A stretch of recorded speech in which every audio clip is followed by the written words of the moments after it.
Olá pessoal, muito boa noite, muita paz a todos, namastê. Bom, a aula de hoje é sobre câmara de cura, com auxílio dos restos terrestres. Bom, o que vem a ser uma câmara de cura? Antes de falar da câmara de cura, vamos falar de campo de cura. Campo de cura. Como é que a gente organiza um campo de cura? A primeira coisa importante é, vamos eliminar o médium da jogada. Eu já vou explicar para vocês por quê. Primeiro, é raríssimo o médium de cura bom. Muito raro. Então, ninguém pode fazer. Né? Então, nós vamos criar uma forma, foi o que eu conversei com os espíritos, né? Os ETs, inclusive, né? Precisávamos bolar uma coisa que todo mundo pudesse fazer. Nós não podemos ficar mais na dependência de médiuns, de sensitivo paranormal para fazer as coisas. Tá? Então, há um tempo atrás nós bolamos um esquema, né? Isso aí foi lá na década de 90, que nós fomos instruídos pelos irmãos das estrelas, né? A fazer uma coisa que nós chamamos de círculo de luz. Eles deram todas as coordenadas de como a gente deveria fazer, organizar, para então executarmos e eles pudessem vir e fazer a parte deles. A parte operacional, a parte do trabalho deles. E o que nós tínhamos que fazer, o que nós tínhamos que preparar, que condições nós teríamos que realizar para então organizar uma câmara de cura. Tá? Mas antes disso, eu vou contar uma história para vocês, que eu conto sempre, o que é um campo de cura. Como um campo de cura acontece. Eu gosto de contar essa história porque ela vai revelar como que o plano espiritual trabalha independente de qualquer padre, de qualquer sacerdote, qualquer pastor de igreja universal que está roubando as pessoas, ludibriando as pessoas, pedindo dinheiro das pessoas, extorquindo as pessoas. E como é que nesses ambientes acontecem alguns milagres, algumas curas, né, independente da sacanagem desses pastores. Bom, então, primeira coisa que nós vamos contar é uma história que eu vou contar para vocês.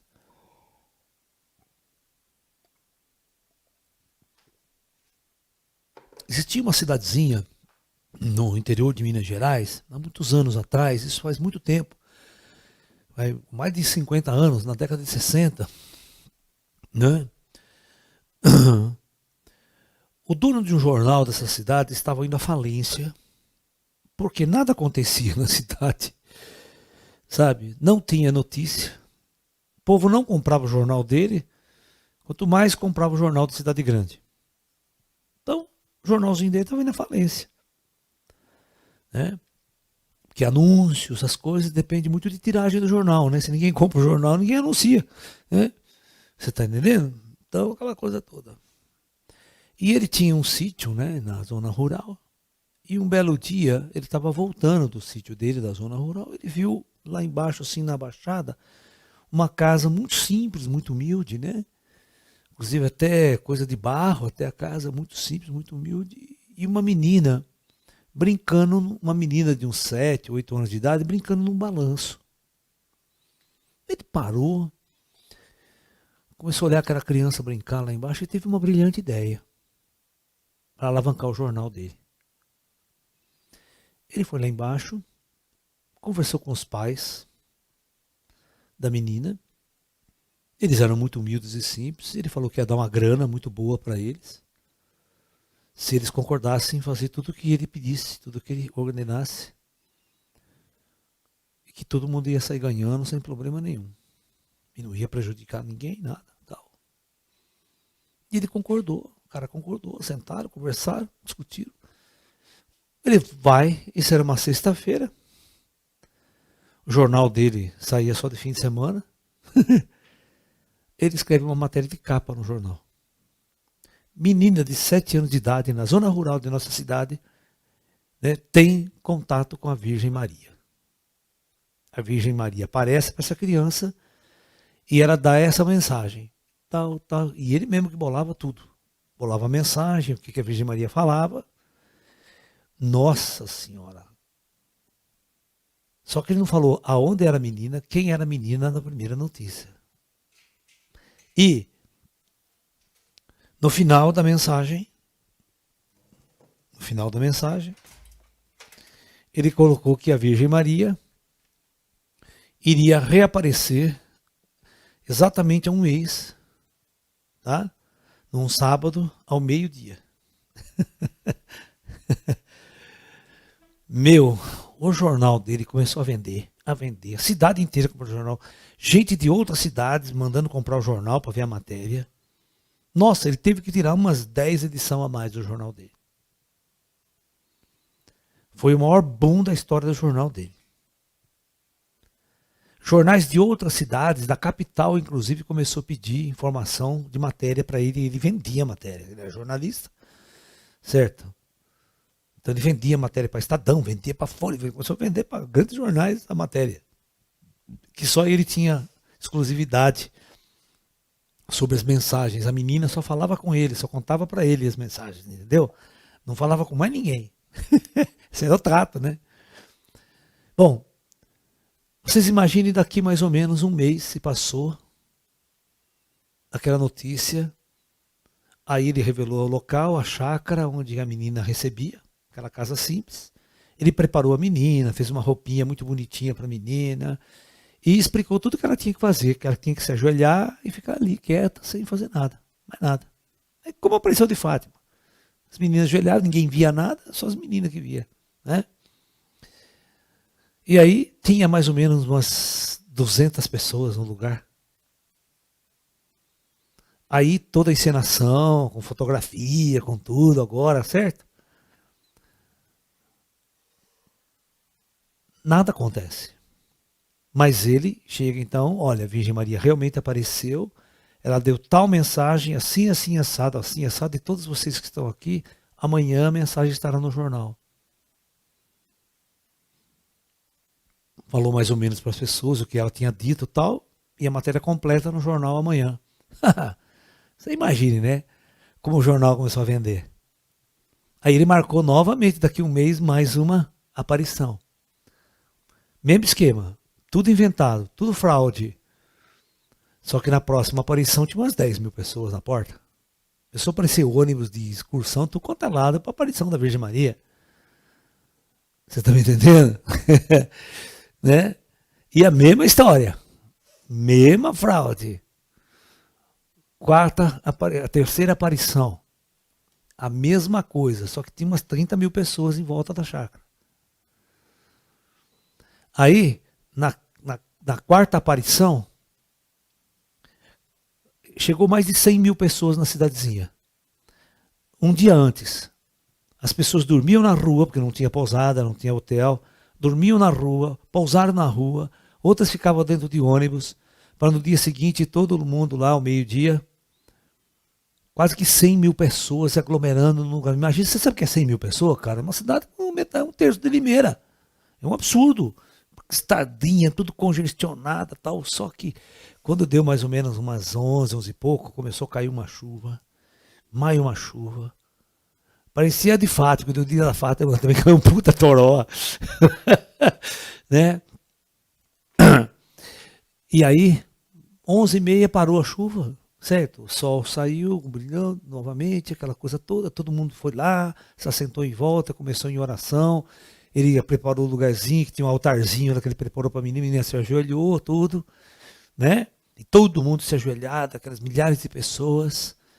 E vai ficando aquele tempo, vai passando o tempo, de repente, cegos começavam a enxergar, surdos começavam a escutar, paralíticos começavam a andar. Inexplicavelmente, começou uma corrente de cura e de milagres ali, inexplicável. Mas é uma coisa assim absurda, de centenas e centenas de pessoas se levantando, gritando que estava enxergando, que era cego, e uma coisa de louco, uma histeria em massa de cura. As pessoas começaram a ser curadas de tudo quanto é lado. Né? E era uma fraude. Tá? Esse jornalista, ele ficou tão assustado, mas tão temeroso com tudo aquilo que estava acontecendo, que no dia seguinte ele foi no jornal e escreveu que foi a última aparição da Virgem Maria. Nunca mais ela apareceu. Ou seja, a pergunta é, então, se era uma flaute, por que as pessoas começaram a ser curadas? Bom, o que aconteceu naquele lugar? Aconteceu um campo de cura. Eram milhares de pessoas em romaria, em oração, pessoas humildes, pessoas simples, pessoas sofrendo, que não tinha nada a ver com a fraude do cara lá. Eles foram com a fé e com a crença de que seriam curados pela Virgem Maria. O plano astral planeja uma descida de uma tecnologia avançada, entendeu? De centenas e centenas de espíritos descem com tecnologias muito avançadas e começam a curar as pessoas. Independente de quem está lá criando o foco da reunião. Se é um charlatão, se é um bispo filha da puta, certo? Porque ele vai ter o dele lá na frente. Mas as pessoas humildes não têm culpa de estar indo lá. De ter a fé, de acreditar, de ser até extorquida. Você está me entendendo? Então, por isso, para se criar um campo de cura, basta uma intenção verdadeira. Você não precisa de um médium, você não precisa de um paranormal. Você precisa criar um foco onde as pessoas vão com muito amor, com muito carinho, com muita devoção e com muita crença e fé de que serão auxiliados pelo alto, de que serão auxiliados pelas forças superiores, pelas forças espirituais. Vocês estão me entendendo? Então, baseado nesse princípio, os extraterrestres, lá na década de 90, eu tinha um espaço em São Paulo, pediu que eu organizasse uma câmara de cura, né? Que eles queriam trabalhar nesta câmara de cura para ajudar e auxiliar as pessoas necessitadas.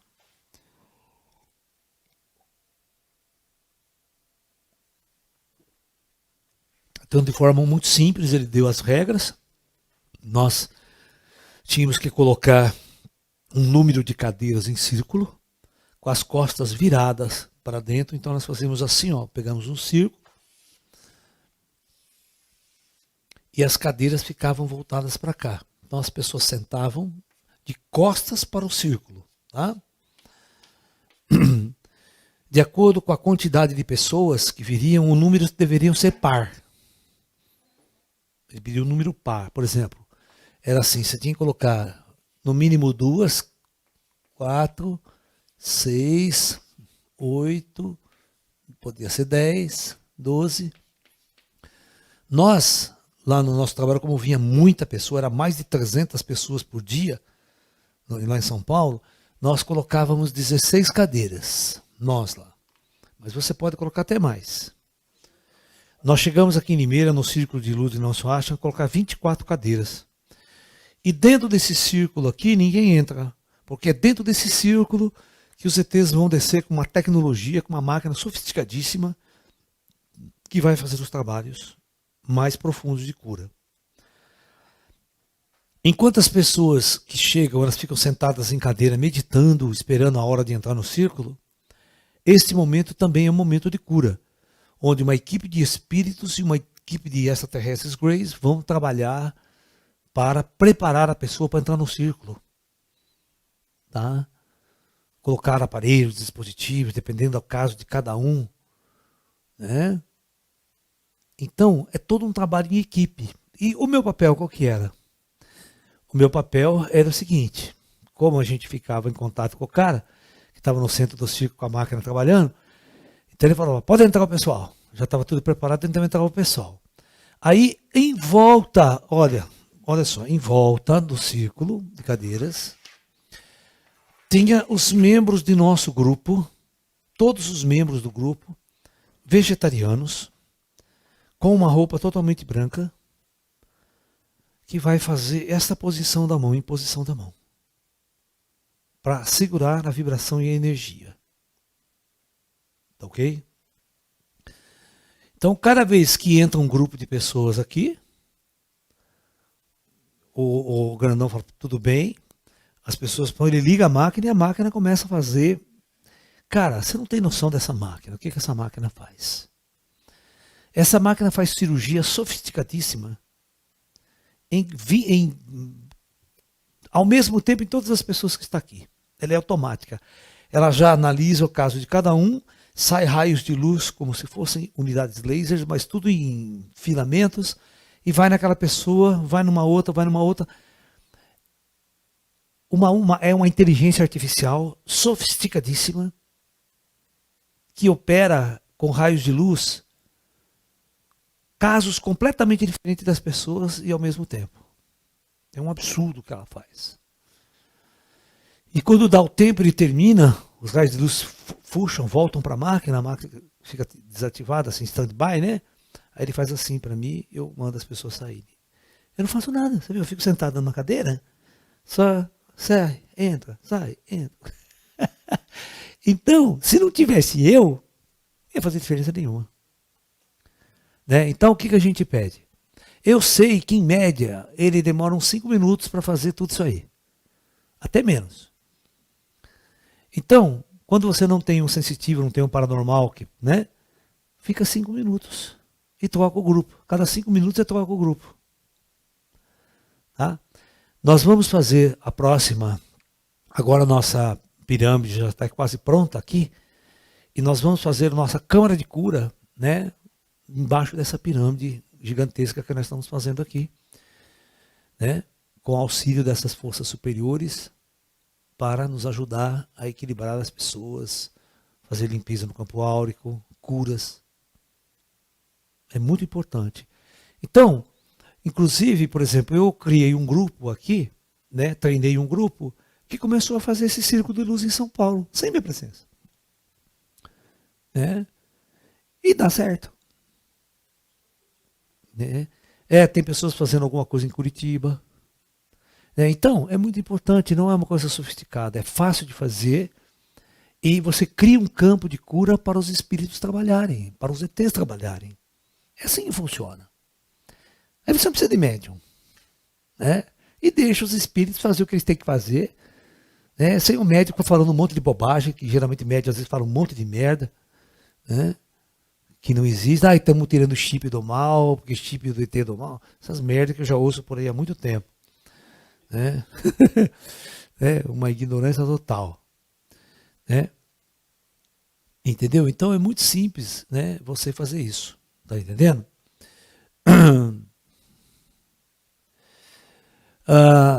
Então, nós tivemos ao longo de nossos trabalhos muitas curas interessantíssimas, tá? Nós tivemos em São Paulo, nós começamos a fazer esse trabalho em São Paulo. Aí nós percebíamos, presta atenção, que vinha um monte de gente de branco. Eu não pedia para as pessoas virem de branco. O público não, só nós que estava lá, que acabava a aula de Tai Chi, nós já estava de branco, a aula porque o Tai Chi, o uniforme era branco todo, as pessoas já ficavam lá sustentando o grupo. E era um grupo de médicos. Vinha um grupo de, às vezes, uns 10 médicos que participavam daquele círculo de luz, Até que um belo dia, um desses médicos veio após a reunião, veio conversar comigo, né, lá em São Paulo. Se apresentou, professor, né, prazer estar aqui com vocês. É o seguinte, nós somos, olha só, eles eram da equipe médica, era uma equipe de médicos do Hospital das Clínicas de São Paulo, lá, especializados, era uma turma da oncologia. Você sabe o que é oncologia, né? A turma do câncer. Tá? E por que eles estavam ali? Então eles falaram que tinham vários pacientes dele, né, com câncer, assim, inoperável, alguns até em estado muito avançado, que milagrosamente esse câncer desapareceu. E não era um, era vários. Aí eles começaram a ficar muito encucados. E aí, perguntado a eles o que eles tinham feito, todos disseram que tinham vindo aqui, desse círculo de luz. E eles começaram a ir lá para ver o que era. Né? E eles começaram a participar também. Falaram, eu vou entrar nesse negócio aí também. E eles começaram a mandar paciente para lá.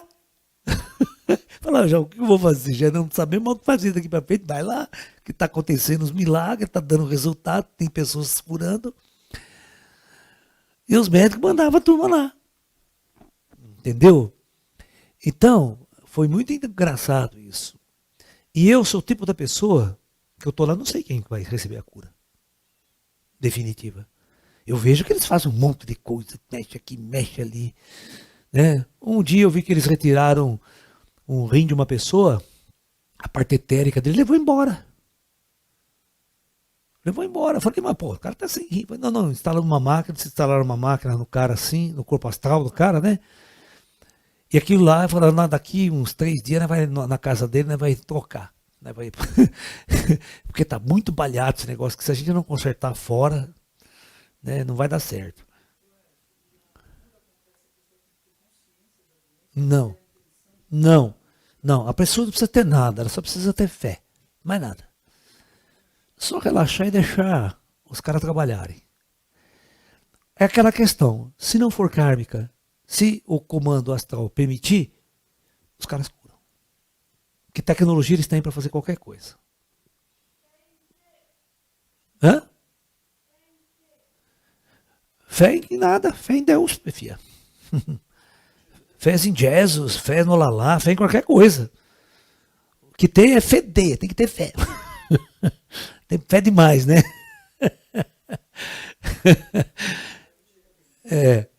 Muita fé. Só isso, cara. Acreditar que existe uma força invisível que vai te ajudar, que vai, né?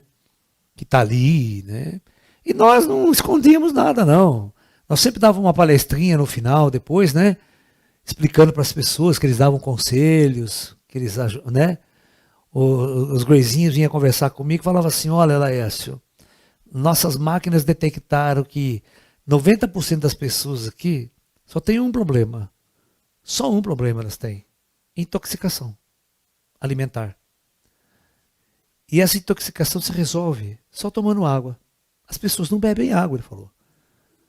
As pessoas têm que tomar no mínimo 2 litros de água por dia. Ainda mais num clima tropical como esse, 2 litros de água por dia. Para você fazer xixi, para circular o sangue. E quando você não bebe água e começa a comer muita porcaria, o seu sangue começa a ficar intoxicado. E aí os órgãos começam a funcionar mal. E aí você fica doente, não sabe por quê, não sabe a causa. Aí você vai no médico, até o médico subir que você tomou Coca-Cola, ficou doente por causa da Coca-Cola, vai demorar 10 anos. Entendeu? E ele não vai tirar o que tem que tirar, saca? Então, as pessoas precisam tomar muita água para diluir o sangue e tirar a intoxicação. Falava que só isso curava as pessoas, só tomando água. Olha cada coisa que os caras falavam. Sabe? Era muito simples, cara. Era muito simples. Falava, a maior parte das pessoas que entram aqui está intoxicada por não beber água. Se tomasse bastante água, limpava o sangue, acabou. Acabou o problema. Tem que fazer bastante xixi, tem que fazer bastante xixi.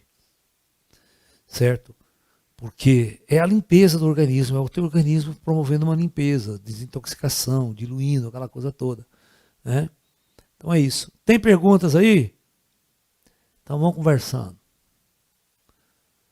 Professor, como pedir para os ETs trabalharem nesse centro de cura? Devemos ter alguma preparação para criar esse grupo? Não, nenhuma. Só vontade.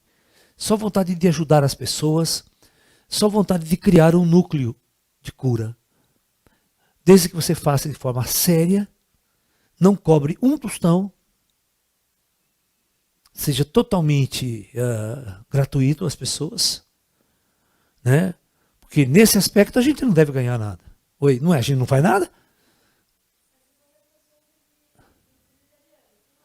Não, elas não têm que ser vegetarianas, elas têm que querer a cura só. Certo? As pessoas que estão ajudando, né, no círculo de luz, se elas comerem carne, pelo menos no dia não deve comer carne. Tá? Mas o ideal é que todos sejam vegetarianos há muito tempo. É melhor, a vibração fica melhor para os espíritos trabalharem. Mas se você não tem essa questão ainda, né? Se você, então, fica no dia, faz um jejum no dia de não comer carne, para a sua vibração melhorar um pouquinho, e você pode participar da sustentação do círculo de luz. Tá? Mas é só isso, não precisa nada de especial. qual o nome do cristal que você vai usar dentro da pirâmide? Cristal só tem um que presta, é o cristal de quartzo, cara. É o melhor cristal que existe, é o cristal de quartzo. Quartzo branco, quartzo um pouquinho rosa, não tem problema. Quartzo azulado, as variações da cor do quartzo não tem muito problema. Sabe? Sendo quartzo é o canal, que é um dos cristais mais fortes que existem em termos de acumular energia ti. Né? Que tipo de frequência devemos praticar essas reuniões? No mínimo uma vez por semana. Né? Seria bom para atender as pessoas mesmo. Você está entendendo? Né?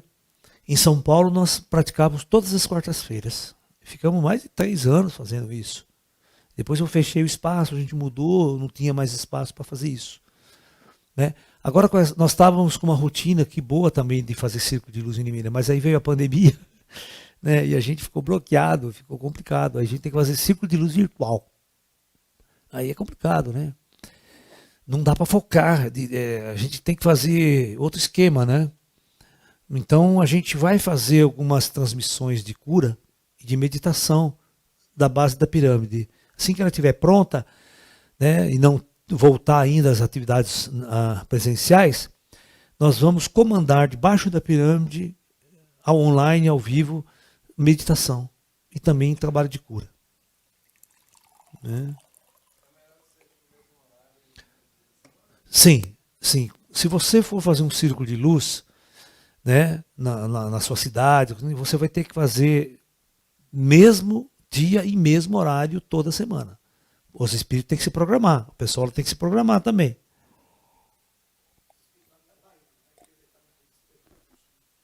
É. Então, uma equipe de seres já se prepara para que naquele dia, naquele horário, ele atender vocês. Por isso que tem que ser muito coordenado, e começar no horário certinho, terminar no horário certinho, tá? Para que todo mundo seja bem tratado. A cura depende da ficha da pessoa? Infelizmente depende. Porque ninguém sabe qual a verdadeira causa da doença que a pessoa está vivenciando naquele momento. Se a causa é kármica, se a causa não é kármica.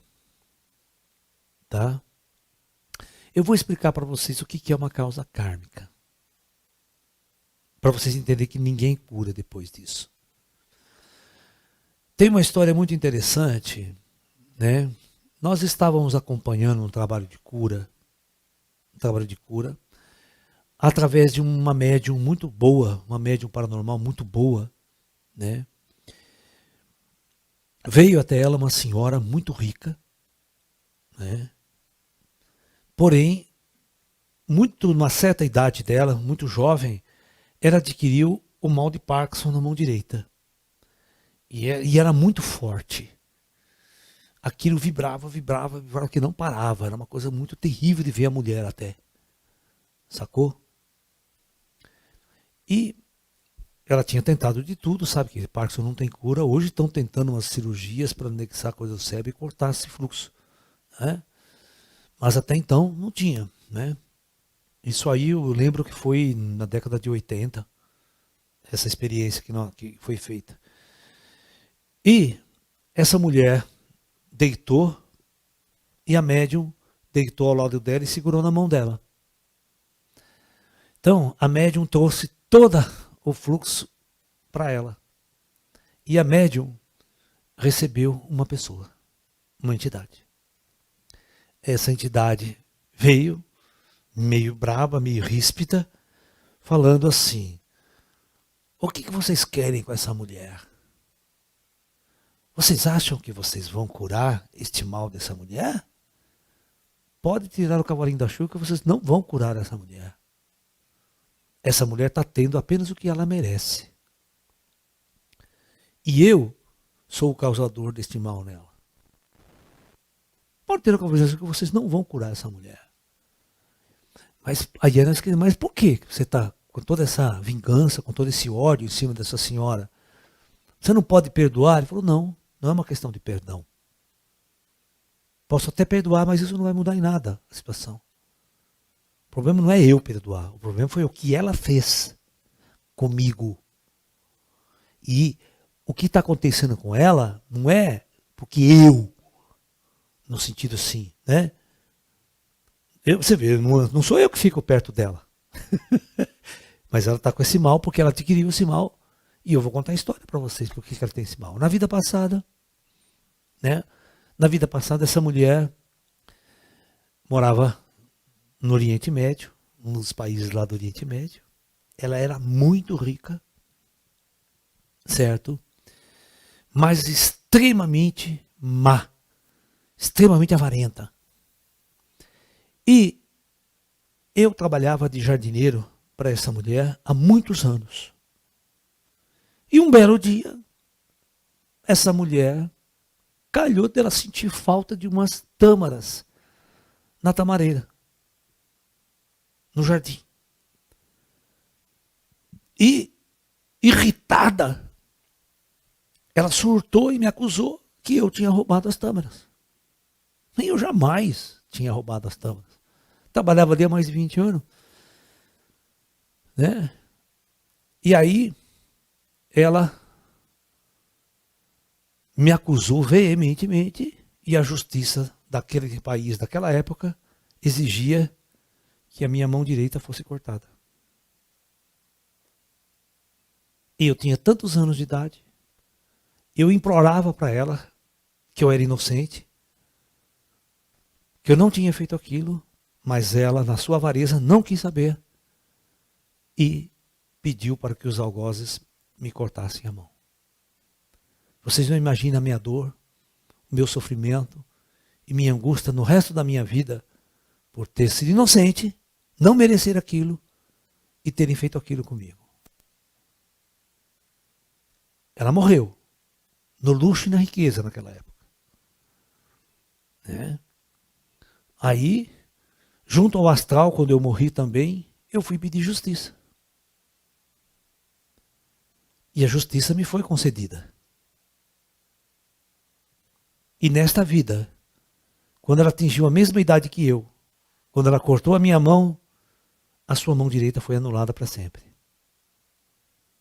E nada neste mundo vai curar essa doença dela. Vocês entenderam a diferença? Você pode ir em qualquer centro espírita, qualquer médium, qualquer ET, o ET olha, pega a ficha e fala aí. Ela está resgatando um karma muito pesado que ela plantou em vidas anteriores. Tem pessoas que colhem na mesma vida. Ó, vocês não têm noção de quanto carrascos alemães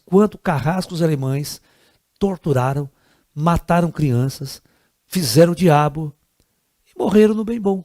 Aqui, viveram o resto da vida numa boa. Como se nada fosse cobrado. Mas você vai ver depois. Você não sabe, vocês têm que ver. O Joseph Mengele era um médico alemão na Segunda Guerra Mundial que fazia tantas toxicidades com crianças, com gêmeos, com um monte de coisa. Você não tem noção. Morreu no bem bom aqui no Brasil. Depois da Segunda Guerra Mundial. Com muito dinheiro roubado que ele trouxe da Segunda Guerra Mundial para cá. Sabe? O cara veio rico, veio porque trouxe muito dinheiro, eles roubaram de todo mundo na Segunda Guerra, né? E a elite, grana, cheia da grana, veio, fugido para a Argentina, depois da Argentina, e para a América do Sul, que um nome trocado, ninguém sabia quem era. Não existia tecnologia de DNA ainda, né? E um monte de coisa. Mas eu quero que vocês vejam as páginas da história da Alemanha, o que esse cara fez. Com crianças, com pessoas.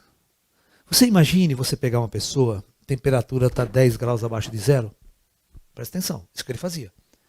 Tirava a roupa da pessoa, totalmente nua, colocava na neve e ficava medindo quanto tempo demorava para morrer. Anotando. Pesquisa científica. Um monte de coisa, queria colorir o olho das pessoas, injetando tinta, fazendo pesquisa, fazendo experiência, deixar as pessoas totalmente cegas. Crianças, eles adoravam quando tinha crianças gêmeas. Para fazer teste com as crianças gêmeas. E serialmente matava. Entendeu? Então, as atrocidades chegam a um nível que vocês não imaginam. E não era uma, duas, três, é milhares. Milhares. Então, o karma, bicho, é pesado depois. Todo esse pessoal que morre vai exigir justiça lá em cima. Da mesma forma que esse único cara que era inocente e o pulso dele foi cortado, a mão dele foi cortada, após a morte ele foi exigir justiça. Né? Como se o plano astral já não soubesse, né? Como se ele precisasse pedir justiça. Por isso que ele falou assim, não adianta eu perdoar. A questão não é uma questão de perdão meu. É uma questão do realmente o que ela fez. Não existe perdão para o que ela fez. Tá entendendo? Se deixasse, ela faz de novo.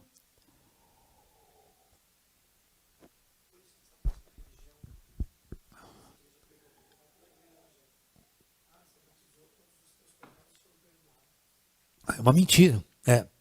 As igrejas católicas, as igrejas crentes, evangélicas também, vai lá o pastor, né? Você confessa, ele perdoa todos os seus pecados. É uma mentira. É. Mesmo no batismo, aquela história, é uma mentira. O que você fez já está feito, cara. Está registrado no acástico. Não há volta. Não há mudanças. Não adianta eu matar 1 milhão de pessoas e depois na hora de eu morrer eu me arrependo, né? Estamos só, Senhor, eu me arrependo de tudo que eu fiz. Se eu me liberto, é muito fácil, né? É muito fácil. Como se fosse possível uma remissão dessa. É claro que não. A cura de uma pirâmide vazada de cobre só acontece se tiver um cristal dentro ou não precisa do cristal. Não, não precisa do cristal. Não precisa. Só sobre as medidas base, né? Que a forma geométrica, ela acumula energia Ti.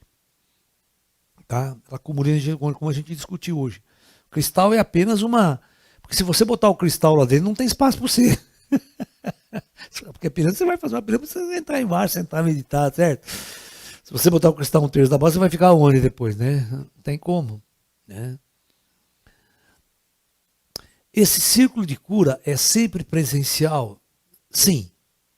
Porque o cara vai vir com uma máquina no meio da roda ali, né? Essa máquina que vai fazer toda a operação ali. Então tem que ser presencial. Agora, nessa época, o que a gente faz? A gente cria, cada um na sua casa fazendo o seu pedido, isso é conectado com o astral. Seu pedido é registrado lá. A equipe espiritual vai na tua casa para ver o que é que realmente está acontecendo e o que precisa ser feito. Isso acontece, isso é possível fazer. Tá? Ok? Volta lá. Tem que fazer no lugar aberto ou fechado? Tanto faz. Tanto faz. Para eles não tem problema nenhum. Se for um salão fechado, for um lugar aberto. O problema do lugar aberto é quando chove, né? Chove, às vezes vai um puta frio desgraçado. Como é que você vai atender as pessoas doentes lá, né? As pessoas já vão doentes. Né? Então, quanto melhor o lugar fechado, é até melhor, porque você pode fazer independente do clima lá fora. Né? Nós assim, aqui vai ter a pirâmide. Quando o tempo estiver bom, nós faz na pirâmide. Quando o tempo estiver bom, nós faz no salão.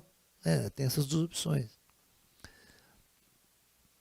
Os ETs atendem pedidos individuais de cura? Claro que atende.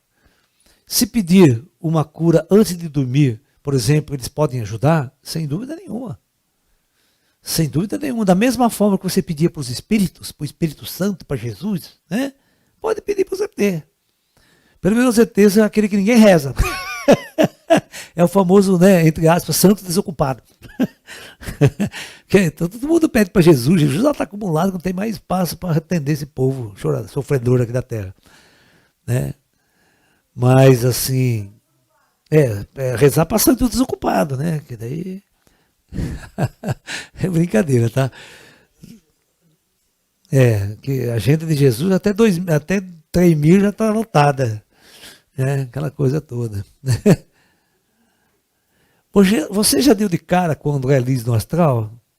O André Luiz? Nem queira saber, viu? Eu não vou contar a história, porque eu estou proibido de contar a história, porque eu já falei umas coisas e ele ficou bravo comigo. No bom sentido. Eles são espíritos da década de 50, eles não sabem o nosso humor aqui de hoje. Nossas brincadeiras de hoje, às vezes ele não gosta. São gente, muito séria. Né? Mas gente boa, tá? Não tenha dúvida não, que são pessoas acordadas, pessoas lúcidas. Às vezes tem espírito que fica bravo comigo. Mas no bom sentido também, nada assim, além. Nada. Alguém consegue ver a ficha da pessoa? Quem? Não. Os negros não libera fácil assim, não, é ficha de alguém. Só se for um caso muito, né? Muito especial, tal, e quando eu tenho acesso eu não posso revelar. Ou se os caras me dão acesso. Se eu peço, né? Ou se através da minha própria mediunidade eu entro na pessoa e vejo onde está lá atrás a coisa, né? Posso até conseguir isso, mas não permitir que revele, em hipótese alguma. Qual o melhor horário para fazer o círculo de luz? Seria na parte da noite? Geralmente é o melhor horário onde as pessoas podem estar indo lá. Os ETs não têm essa mesma configuração de horário que nem nós temos aqui, né? Aqui nós trabalhamos de dia e descansamos de noite, e descansamos fim de semana, né? Os ETs não tem essa história de fim de semana, né? Então, claro que o melhor olhar para as pessoas poderia ser no final de semana ou à noite, né? Onde as pessoas não estão trabalhando, né? Tem muita gente que, além de trabalhar de dia, estuda de noite, né? Então, o tempo vago dessas pessoas é os finais de semana. Então, pode ser feito aos sábados, pode ser feito durante o dia, por volta das 4, 5 horas da tarde, naquele horarinho mais, né? Entendeu? Ou à noite. Vai depender da disponibilidade das pessoas. Tá? As doenças autoimunes, que geralmente são incuráveis, são doenças kármicas? Provavelmente. Olha, todas as doenças que são incuráveis, que a nossa tecnologia humana não tem acesso à cura, né? Vamos entender uma coisa. Tem muitas doenças que a nossa medicina já resolveu. O plano astral forneceu a tecnologia para curar. Muitas vacinas. Você vê quantas pessoas na história que você conhece que morreu de tuberculose? Hã? Grandes artistas, o nosso próprio Noel Rosa, morreu de quê? Muita gente morreu de tuberculose. Hoje em dia, ninguém morre mais de tuberculose. Tá? Simplesmente uma bactéria que a penicilina curava.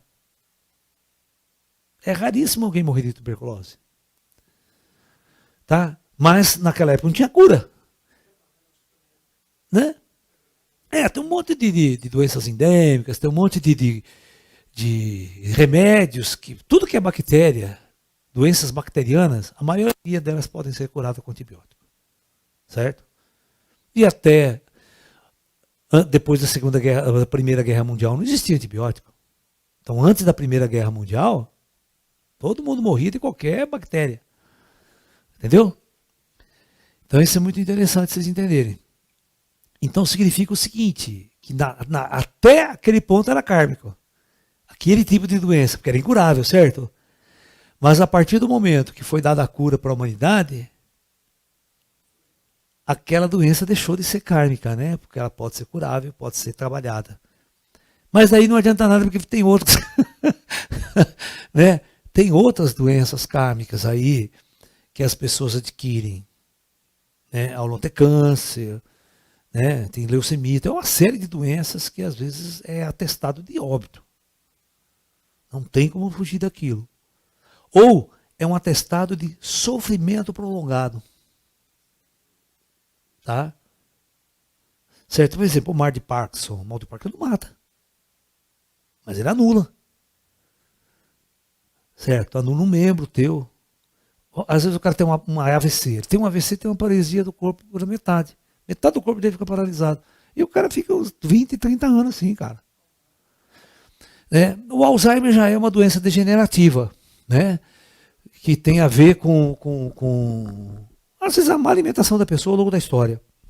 Sabe? É difícil um vegetariano 100% ficar com Alzheimer no final da vida. Tem pesquisa a esse respeito. Mas pode ser kármico também. Geralmente é doença de velho, né? Começou a ficar velho. É difícil você ter um Alzheimer de gente jovem. É porque tem a ver com deterioração de tecidos cerebrais, sabe? Que faz as pontes, que faz as conexões, né? Então, esse corpo não obedece mais o espírito. O espírito está lá querendo fazer as coisas, o corpo não obedece mais. É isso que acontece. Não está acontecendo no espírito o cara que não lembra. Não é isso. O espírito é lúcido. Só que ele não consegue passar essas informações para o corpo mais. Então o corpo fica perdido aqui sem saber o que fazer. Se todo ser é um Deus, pergunto, essas pessoas nazistas que fizeram as coisas terríveis na guerra, não seria o próprio Deus fazendo isso? Depende do ponto de vista. É um Deus lá no fundo, mas com a capa do Satanás, né? Veste uma roupa de Satanás e vai viver o papel de Satanás, vai fazer suas merdas aí que não deveria fazer, né? Do ponto de vista, eles estavam usando o livre-arbítrio deles para plantar e semear o mal, eles vão colher lá na frente, né? O plano astral não tem certo, errado, bem nem mal. Você executou uma ação, essa ação gera uma reação. É apenas isso, não tem bom, mal, certo, errado.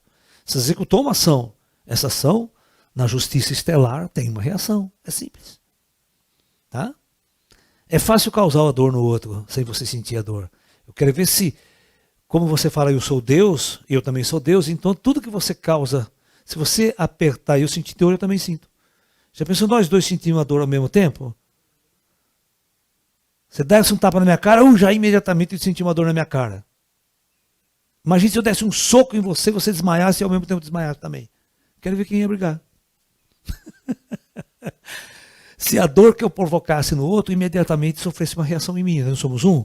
Deveria acontecer isso então, né? Não existiria a raça humana do jeito que ela é hoje. Existiria só ascensionados. Daí ninguém vai brigar, né? Ninguém vai dar tiro no seu próprio pé.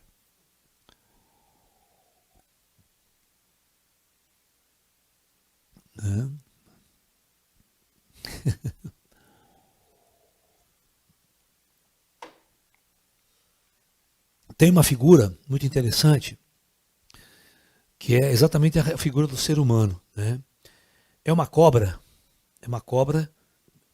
daquela de constrição, daquela cobra de constrição, que ela envolve um serrote. Quanto mais ela aperta, mais ela se fode. Porque o serrote vai cortando ela, entendeu?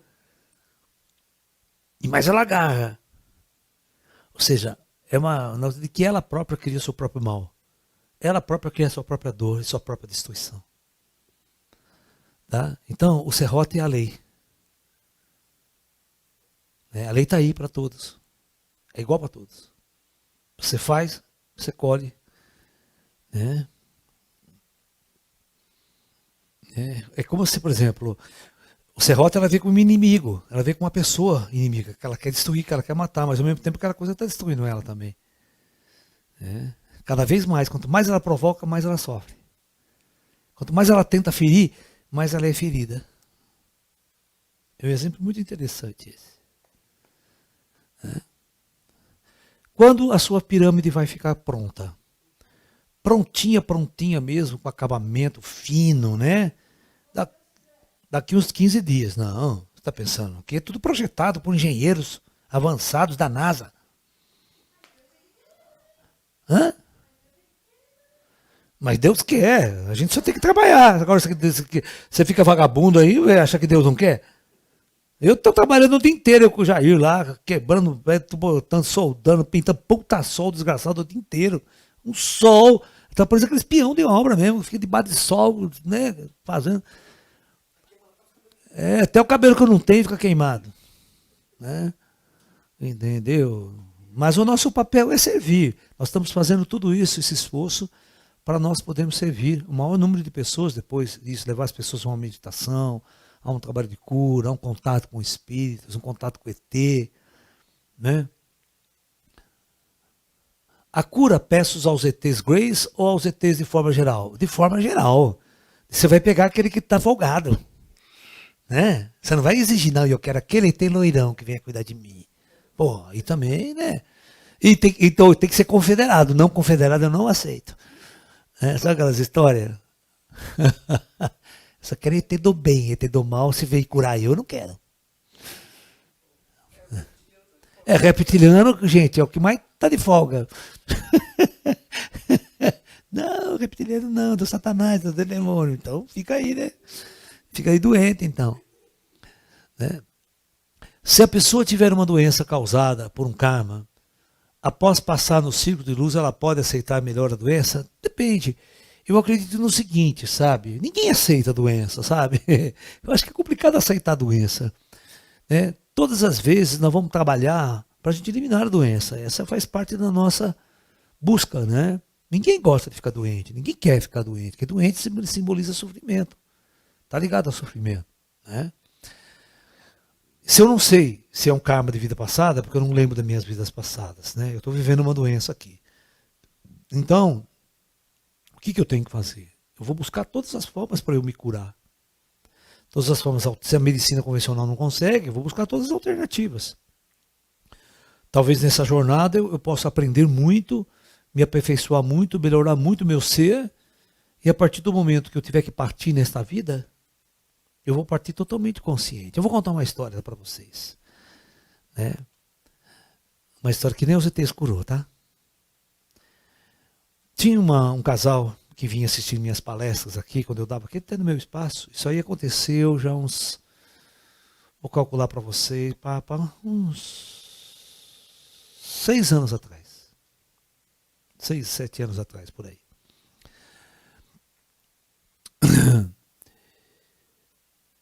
A maior parte, muitas palestras que você tem aí, que está aí no YouTube e tal, são palestras que foram gravadas aqui há uns 5, 6, 10 anos atrás até.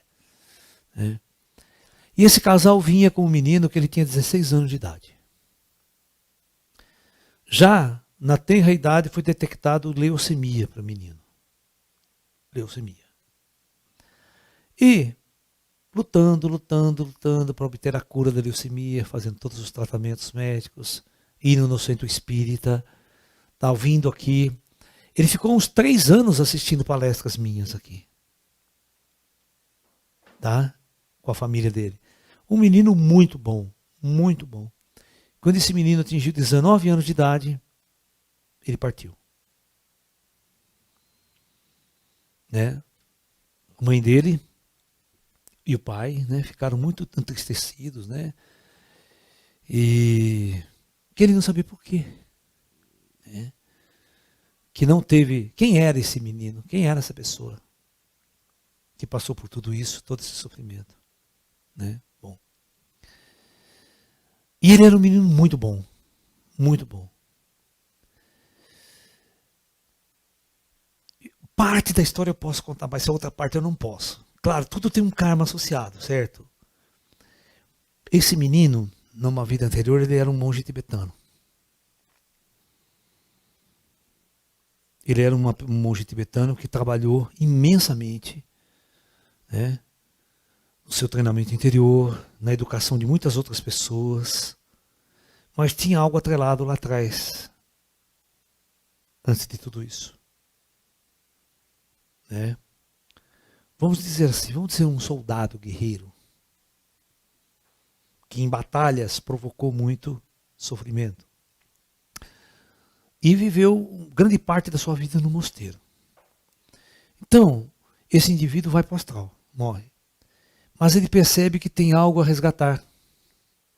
Mas tem todo aquele lado construído de uma busca espiritual. Então, ele veio para resgatar essa última parte e provavelmente está numa ascensão, nunca mais vai voltar. E você não tem noção, esse menino, quanto que ele me agradecia, né, quando eu encontrava com ele no mundo espiritual, às vezes ele vinha, por tudo que ele aprendeu aqui antes dele morrer. Porque tudo que ele aprendeu nas minhas palestras foi extremamente útil para ele se colocar do outro lado. Então é complicado, né? Às vezes não tem cura, mas por quê? Porque tem uma razão de ser. Né? As pessoas vão embora, né? Tem uma razão de ser. O Osho conta uma história semelhante, vocês não se lembram? O Osho. O Osho conta que ele iluminou-se nesta vida a praticamente aos 18 anos de idade. Certo? Por que tão cedo? Numa vida anterior, ele era um tipo de um monge. um sadhu, né? E ele praticava toda aquela coisa, estava num caminho de iluminação. E ele foi morto, ele foi assassinado. Isso interrompeu aquele processo dele, você está entendendo? De iluminação. Né? Então, quando ele voltou a reencarnar, o plano espiritual já deu essa luz para ele quando ele chegou numa certa idade. Porque era o que ele estava conquistando na outra vida. E o trabalho que ele tinha que fazer aqui com as pessoas. Que ele foi interrompido de fazer numa vida anterior. Né? Então tudo tem uma razão de ser. O Osho conta essa história, está nas palestras dele.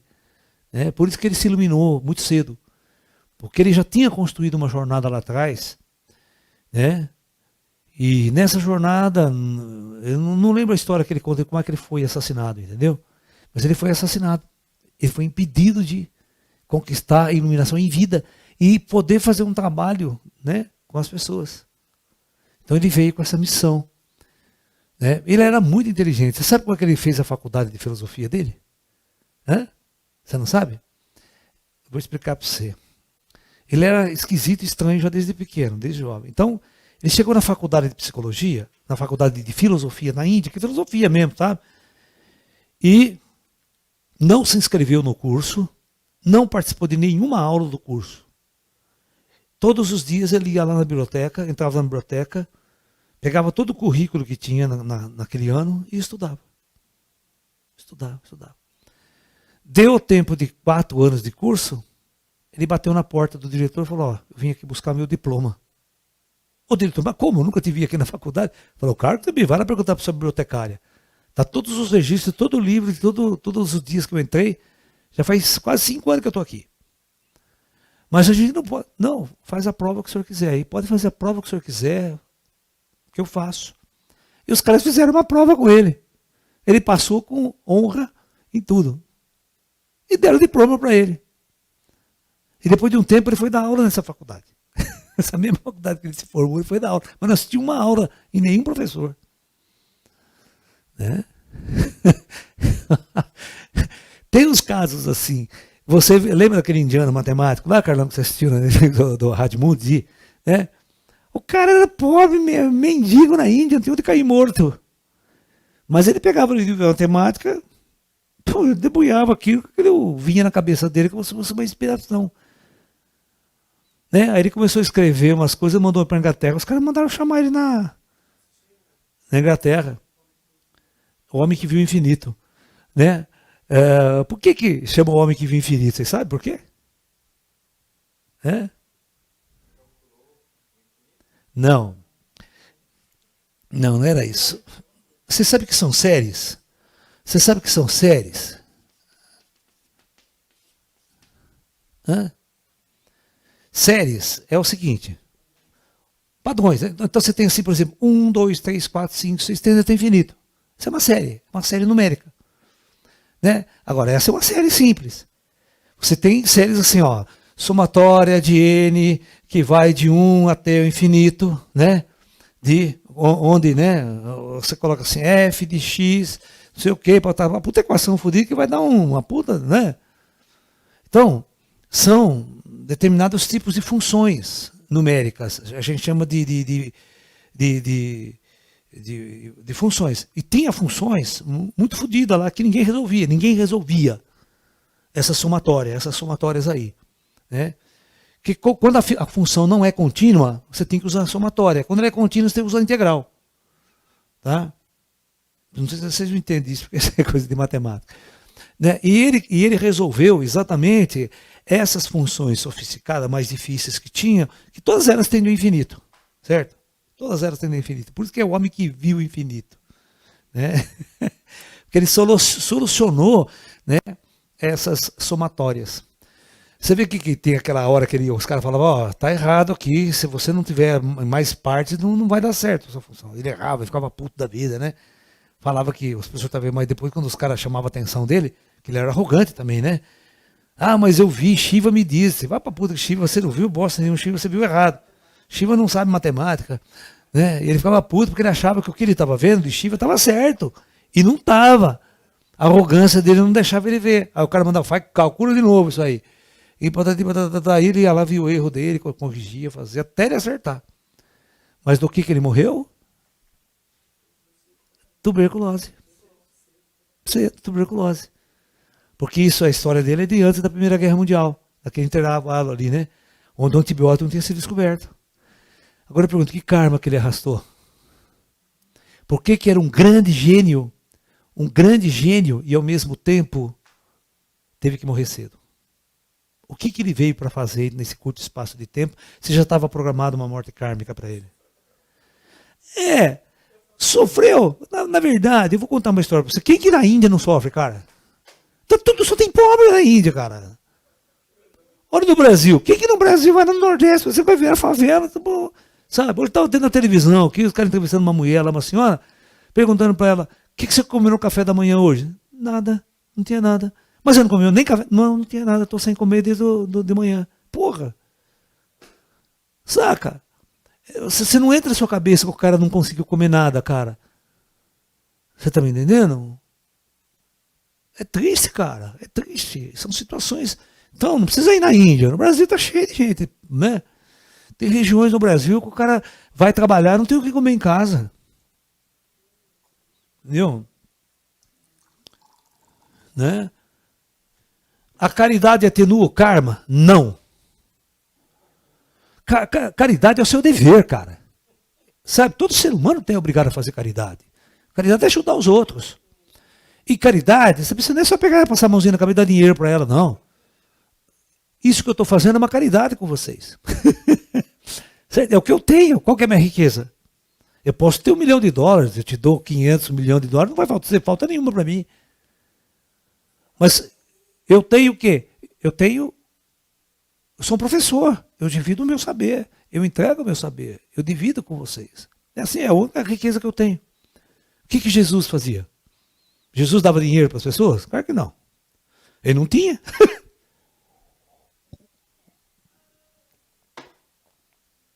Cada um dá o que tem, né? Lá o que entregou, tal King, né? O espírito que escolher, o espírito que escolhe a doença que quer ter na Terra, ou os mestres da luz que escolhem.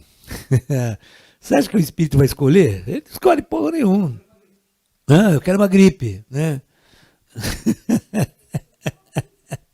Né? Quero ser viciado em sexo, pronto, essa é a minha doença.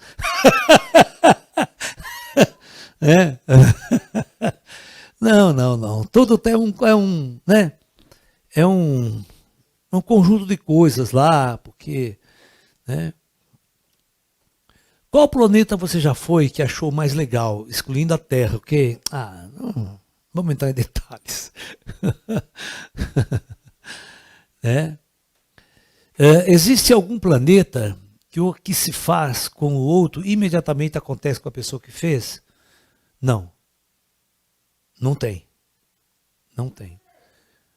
Tá? Não tem. Sabe por que não tem? Porque todos os planetas kármicos eles têm que ser diferentes, senão você não atua. Né? Você não mostra a sua verdadeira característica. O indivíduo tem que ser bom por sua natureza interna ser bom. Não é porque se eu fizer o mal para ele já volta para mim na hora. Certo? Seria possível aulas online de pirâmide? É o seguinte, quando a gente for inaugurar a nossa pirâmide, ver tudo pronto, nós vamos fazer umas aulas explicando o funcionamento, como é que ela funciona, sabe? Você está me entendendo? Tá? A gente vai fazer direitinho, sim, fica tranquilo. Você só contou história de karma com final sem ser feliz. Você tem alguma história de karma com final feliz? Não existe karma com final feliz.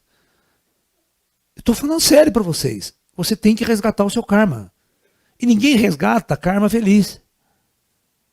Certo? A história só fica feliz quando o karma termina, quando ele se esgota. E você não planta mais karma. Porque você pode ser um tremendo filho da puta, arrastando um karma e ainda vai mais filha da putice ainda nessa vida.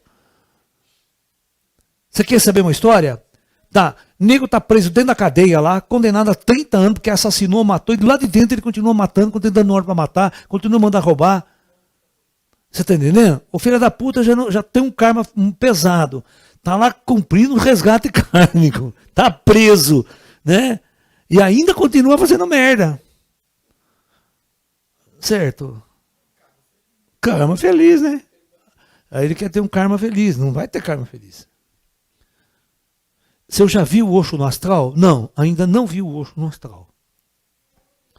Hã? Né? Não, não vi, não vi. Os caminhos nossos já são muito diferentes, sabe? Assim. Mas eu confesso que eu sou uma pessoa que eu aprendi muito com ele.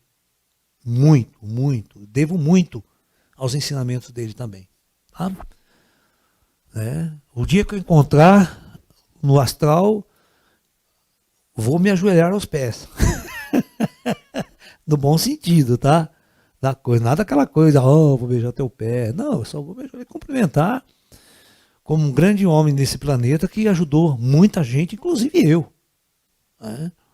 A gente só tem que se curvar e agradecer. Saca? Entendeu? Beleza, então, pessoal? Então é isso, né? Desejo a todos muita paz, muita... Amanhã nós vamos ter, sexta e sábado, 2 conferências. Né? Quinta e sexta... Não. Sexta, é quinta e sexta, desculpa. Amanhã, qual que é o tema mesmo, Luna? Você lembra? Carambolas, hein? Põe aí que nós já vê já. Ó. Espera aí que eu vou falar para vocês o tema de amanhã. Né? Mas, as hierarquias cósmicas. Como estão organizadas as hierarquias estelares, a Federação Galáctica, tudo isso aí, como é que funcionam as hierarquias. E na sexta-feira é sobre a evolução dos espíritos dos devas do reino animal. Como é que um gato está evoluindo? Como é que um cachorro está evoluindo? Né? Como é que um crocodilo está evoluindo? E uma tartaruga? E a bicho preguiça? Né? O que cada um desses seres estão aprendendo neste mundo? É interessante a gente discutir isso, né? Ver, porque a gente só tem um parâmetro nosso, a gente não acha que nós somos o must na Terra. Né? Deus, né, fez tudo, depois não tinha o que fazer, fez o homem, né? Para caprichar. Né? E depois que fez a mulher foi feita por último, para não estorvar.